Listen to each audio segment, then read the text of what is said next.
قرآن مجید میں زمین کی حرکت کا ذکر ہے یا زمین کے ساکن ہونے کا ذکر ہے؟ اس حوالے سے چند مشہور شخصیات کے پہلے یہ کلپ سن لیں۔ اور قرآن یہ کہہ چکا ہے 1400 برس میں کل فی فلک یسبحون، ہر شے جو ہے وہ تیر رہی ہے۔ زمین، آسمان، اجرام فلکی کے بارے میں بھی ایک بیان دے دیا کہ کل فی فلک یسبحون، ہر چیز اپنے اپنے مدار میں تیر رہی ہے۔ کل فی فلک یسبحون، تمام اجرام فلکی آسمان میں تیر رہے ہیں۔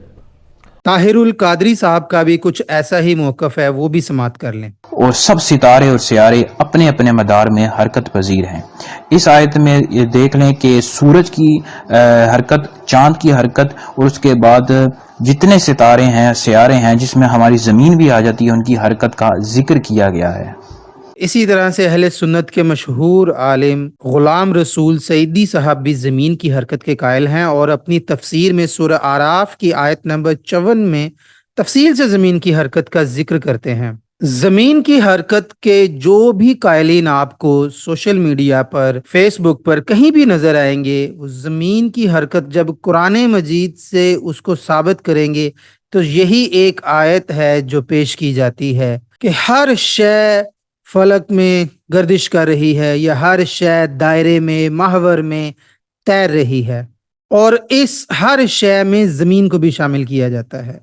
انتہائی مؤدبانہ سوال ہے کہ اس آیت مبارکہ میں زمین کا ذکر کہاں ہے؟ اس آیت مبارکہ میں اس سے پیچھے تو سورج اور چاند کا ذکر ہو رہا ہے۔ قرآن مجید کی کسی آیت مبارکہ سے یہ پتہ چلتا ہے کہ زمین بھی فلک میں ہے؟ قرآن مجید کے علاوہ کسی صحیح یا کسی ضعیف حدیث میں ملتا ہو کہ زمین بھی فلک میں ہے؟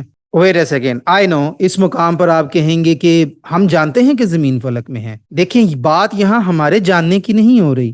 آپ مقدمہ لے کر گئے ہیں قرآن پاک پر، اللہ کے کلام پر۔ اللہ کے کلام پر مقدمہ آپ اسی لیے لے کے گئے ہیں کہ جو ہم جانتے ہیں، انسانوں کی جو بات ہے اس میں اختلاف پایا جا رہا ہے۔ سائنس کہہ رہی ہے، سائنس کے ماننے والے کہہ رہے ہیں، لوگ سمجھ رہے ہیں کہ سائنس نے ثابت کر دیا ہے کہ زمین تو حرکت کرتی ہے، لیکن کچھ لوگ کہہ رہے ہیں نہیں، زمین ساکن ہے۔ تو جب یہ اختلاف پیدا ہو گیا ہے تو اسی اختلاف کی وجہ سے آپ قرآن مجید میں گئے ہیں۔ تو بڑی سادہ سی بات ہے کہ جب آپ قرآن مجید پر مقدمہ لے کے گئے ہیں تو آپ کو قرآن مجید سے ہی ثابت کرنا ہے، ورنہ تو اتنا ہی کہہ دینا آپ کے لیے کافی ہے کہ سائنس ثابت کر چکی ہے کہ زمین حرکت میں ہے۔ زمین کی حرکت کے حوالے سے سائنس میں کیا دلائل دیے جاتے ہیں اور وہ سائنٹیفک میتھڈ پر کتنے فیصد پورا اترتے ہیں، ان کا تجزیہ آنے والی ویڈیوز میں ہم پیش کریں گے، لیکن یہاں اس ویڈیو میں صرف اور صرف قرآن مجید کے حوالے سے بات کرنا مقصود ہے کہ کیا قرآن مجید میں واقعی زمین کی حرکت کا ذکر ہے؟ تو یہ جو آیت پیش کی جاتی ہے اس میں تو نہیں ہے، اس میں تو ہم خود سے تعویل کر رہے ہیں۔ اگر ہے تو پلیز یہ آپ کو ثابت کرنا ہے کہ قرآن مجید کی کون سی آیت میں یا کسی حدیث مبارکہ میں کہیں پہ یہ ذکر ملتا ہو کہ کلو فی فلک، ان میں زمین کو بھی شامل کر سکتے ہیں۔ کس نص قرآنی سے آپ یہ ثابت کر سکتے ہیں؟ کس حدیث مبارکہ سے آپ یہ ثابت کر سکتے ہیں؟ غامدی صاحب اور انجینئر محمد علی مرزا کی یہ بات ذرا دوبارہ سنیں۔ تو میرے علم کی حد تک میں تو اب یہ بات اس لیے کہہ سکتا ہوں کہ پورے قرآن مجید کی تفسیر کی سعادت حاصل ہوئی ہے اور اس پر میں نے برسوں کام کیا ہے، تو کسی جگہ کوئی ایک چیز بھی ایسی نہیں ہے کہ جو یہ بتا رہی ہو کہ زمین ساکن ہے یا وہ گھومتی نہیں ہے۔ زمین کے ساکن ہونے کے اوپر تو کوئی آیت موجود نہیں ہے، حتیٰ کہ قرآن پاک میں تو اس کے الٹ بات ہے۔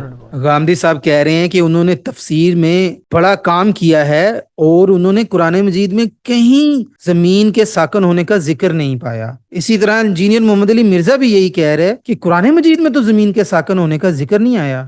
بڑے ہی افسوس کی بات ہے، آج سے تقریباً 125 سال پہلے امام احمد رضا خان ایک رسالہ لکھ چکے ہیں، نزول آیات فرقان بسکون زمین و آسمان۔ اس میں قرآن مجید کی وہ آیت پیش کر چکے ہیں، حدیث مبارکہ اور لغات تفصیلاً ذکر کر چکے ہیں کہ کس آیت سے زمین کے ساکن ہونے کا ذکر ملتا ہے۔ تو یہ بڑی ہی عجیب سی بات ہے کہ ان دونوں حضرات کو آج سے 125 سال پہلے لکھی گئی کتاب کا بھی علم نہیں ہے، یا انہوں نے وہ پڑھنا گوارا نہیں کیا، یا اگر پڑھا ہے تو اس کو بالکل اگنور کر دیا۔ وہ کون سی آیت ہے؟ بے شک اللہ تعالیٰ آسمانوں اور زمین کو تھامے ہوئے ہے کہ وہ حرکت نہ کرے، ان تزولا، اردو یا عربی کی کوئی لغت کا مطالعہ کر لیں، تزولا کا روٹ ورڈ زال، زول، زوال ان الفاظ سے ہے، اور ہر لغت میں آپ کو اس کا مطلب اپنی جگہ سے ہٹنا، سرکنا، ایک مقام سے دوسرے مقام کی طرف، غرض کہ اس کا مطلب حرکت ہی ملے گا۔ قاموس الوحید، الگ ہونا، جگہ سے ہٹنا، ستاروں کو متحرک اور روشن دیکھ رہا ہوں۔ مفردات اردو، اپنی جگہ سے ہٹ جانا، کسی چیز کو اس کی جگہ سے ہٹا دینا کہ وہ اپنی جگہ سے ہٹ جائیں اگر وہ ٹل جائیں۔ المنجد، جاتے رہنا، حرکت کرنا، اور اسی سے ہے کہ میں دیکھ رہا ہوں ستارے حرکت کر رہے ہیں۔ قاموس الفاظ القرآن، لغت القرآن۔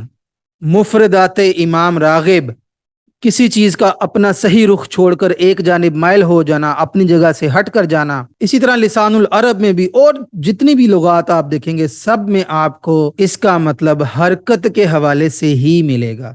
تو اللہ تعالیٰ نے تو قرآن مجید میں واضح کہہ دیا کہ اللہ تعالیٰ زمین اور آسمان کو ایسے تھامے ہوئے ہے کہ یہ حرکت بھی نہ کریں۔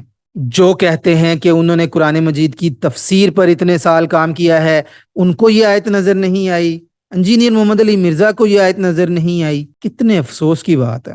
نہ صرف یہ بلکہ ایک اور آیت سنیے۔ اللہ تعالیٰ فرماتا ہے امن جعل الارض قرارا، وہ اللہ جس نے زمین کو مستقر، ٹھہرا ہوا بنایا۔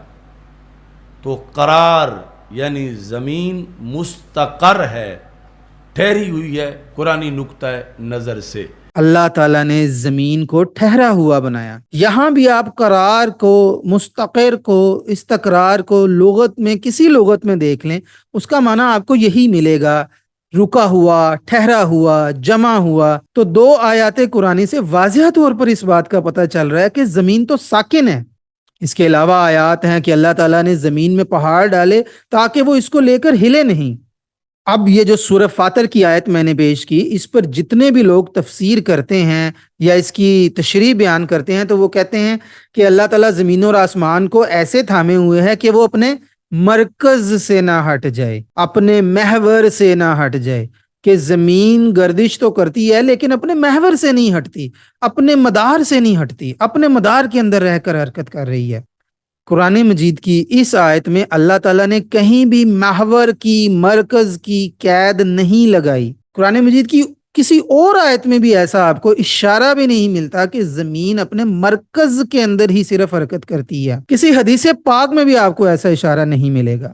تو یہ تعویل کیسے صحیح ہوگی کہ زمین مرکز صرف اپنے مدار میں حرکت کاری ہے، مدار سے نہیں ہٹتی؟ سورہ فاطر کی اس آیت، اس حوالے سے ہمیں صحابہ کرام کا موقف جاننا ہے۔ صحابہ کرام فرماتے ہیں، جن میں کہ سیدنا عبداللہ ابن مسعود اور حذیفہ بن الیمان رضی اللہ تعالی عنہم ہیں، ان دونوں نے اس آیت مبارکہ سے مطلقاً حرکت کی نفی مانی ہے۔ تفسیر در منصور میں یہ روایات آتی ہیں۔ کعب کہا کرتے تھے کہ آسمان ایک کلی پر اس طرح گردش کرتا ہے جیسے چکی کلی پر گھومتی ہے، اور حذیفہ بن یمان اور عبداللہ ابن مسعود دونوں نے علیحدہ علیحدہ روایات میں قرآن مجید کی یہی آیت کہ اللہ تعالیٰ آسمان اور زمین کو ایسے روکے ہوئے ہے، ایسے تھامے ہوئے ہے کہ وہ حرکت بھی نہ کریں، اس کو پیش کیا آسمان کے گردش کی نفی کے لیے۔ یعنی جب آسمان کی گردش کا عقیدہ رکھا جاتا تھا تو صحابہ کرام اسی آیت میں، جس میں آسمان اور زمین کا بھی ذکر ہے، آسمان کا علیحدہ اور زمین، آپ ایسے نہیں کہہ سکتے کہ آسمان تو حرکت نہیں کرتا لیکن زمین حرکت کرتی ہے، کیونکہ اس میں آسمان اور زمین دونوں کا ذکر ہے۔ صحابہ کرام مطلقاً حرکت کی نفی کے لیے یہ آیت مبارکہ پیش کر رہے ہیں۔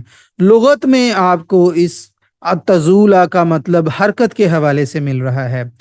قرآن مجید کی دوسری آیت جو ڈاکٹر اشرف آصف جلالی کا میں نے کلپ سنایا، اس میں بھی زمین کی حرکت کی نفی ہے، اور اگر آپ اس کی کچھ تفاسیر بھی دیکھیں تو ان میں بھی آپ کو یہی ذکر ملے گا کچھ پرانی تفاسیر میں کہ زمین حرکت نہیں کرتی۔ اب اگر یہاں پر کوئی کہے کہ تفاسیر تو وہ بھی ہیں جن میں زمین کی حرکت کا ذکر کیا گیا ہے کہ ہاں زمین حرکت کرتی ہے، تو دیکھیں ایک اصول یاد رکھیں، تفسیر جس میں صحابہ کرام کے اقوال آئیں، کسی دوسری آیت مبارکہ سے استدلال کیا جائے، تو وہ تفسیر زیادہ قوی ہوتی ہے۔ جہاں تفسیر کرنے والا کسی بھی ایسی دلیل کو نہ لے، نہ حدیث سے کوئی دلیل لے، نہ صحابہ اکرام سے دلیل لے، نہ قرآن مجید کی کسی دوسری آیت سے استدلال لے، تو وہ مفسر کا اپنا ذاتی قول ہوتا ہے، اس کا درجہ ثانوی حیثیت رکھے گا۔ یعنی یوں کہا جائے کہ صحابہ کرام اور قرآن مجید کے اقوال کے آگے مفسر کی ذاتی رائے کو نہیں دیکھا جاتا۔ تو اگر آپ کوئی ایسی تفسیر پیش کرنا چاہتے ہیں کہ جس سے آپ کہتے ہیں زمین کی حرکت کا ثبوت ملتا ہے، تو آپ کو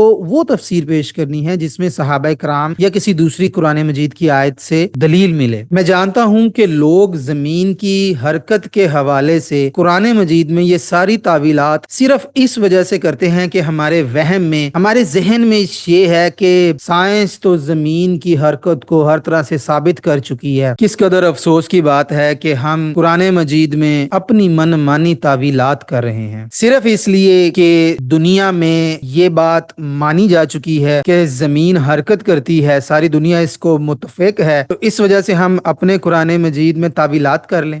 میری اب تک 3 ڈیبیٹس ہو چکی ہیں، آپ ان کو دیکھ سکتے ہیں کہ زمین کی حرکت کے حوالے سے ایک سمپل آبزرویشن، ایک سمپل سوال کا جواب اوتھینٹکلی سائنٹیفکلی نہیں دیا جاتا لوگوں سے۔ آئی نو اس کے بعد لوگوں میں بہت سارے خیالات آتے ہیں کہ بٹ دس اینڈ دیٹ اور خلا اور یہ ساری چیزیں، ان سب کا باری باری انشاءاللہ آئندہ آنے والی ویڈیو میں تفصیلاً ذکر ہوگا، لیکن یہ ویڈیو صرف اور صرف قرآن مجید اور حرکت زمین کے حوالے سے کلو فی فلک یسبحون میں زمین کا کہیں ذکر نہیں ہے۔ میں پہلے بھی کہہ چکا ہوں، اب بھی آپ کو دعوت ہے، کوئی بھی ایک آیات قرآنی سے، کسی بھی حدیث مبارکہ سے صرف یہ ثابت کر دیں کہ کیا زمین فلک میں ہے، زبردستی اس آیت سے زمین کی حرکت کو ثابت نہ کریں۔ اور جو لوگ یہ کہہ رہے ہیں کہ قرآن مجید میں تو ہے ہی نہیں زمین کے ساکن کا کہیں ذکر ہی نہیں ہے، غلط کہہ رہے ہیں۔ پلیز غلط بیانی سے کام نہ لیں، 2 آیات مبارکہ بڑا واضح ثبوت دے رہی ہیں۔ علم و تدبر کے پیج کو لائک کیجئے، فالو کیجئے، یوٹیوب چینل کو سبسکرائب کیجئے اور شیئر کیجئے۔ اللہ حافظ۔